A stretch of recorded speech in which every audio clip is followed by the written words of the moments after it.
आता हा ऊस आम्ही असा बांधून घेणार आहोत. ऊस बऱ्यापैकी वाढला आहे आणि वारं आला ना की तो पडायची शक्यता असते, तर तो पडू नये म्हणून असा सगळा ऊस जो आहे तो बांधत जायचा. त्याचीच पानं असतात, ती पानं फक्त घ्यायची आणि असं बांधत जायचं. जे 3-4 ऊस जेव्हा एकत्र येतात त्यावेळेला त्यांची ताकद जी आहे ती वाढते आणि ते सगळेजण एकत्र वाढतात. तर ही साफसफाई सगळी झालेली आहे. आता जसं मी तुम्हाला याआधी सांगितलं होतं, त्याच्यामध्ये जे काही गवत वगैरे होतं ते सगळं काढलं आहे.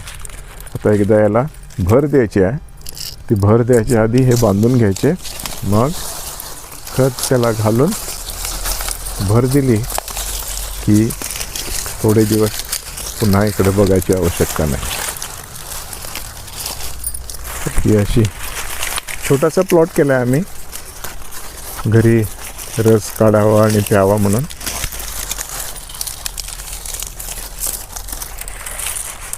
पुढच्या वर्षी आणखीन थोडंसं क्षेत्र जे आहे ते वाढवेन, पण यंदा एवढंच बियाणं मिळालं त्याचा उपयोग केला.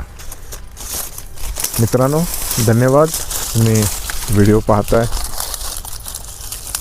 तुमच्या प्रतिक्रियाही देत आहे, त्याबद्दल धन्यवाद. असंच व्हिडिओ पाहत राहा, लाईक करा, सबस्क्राईब करा.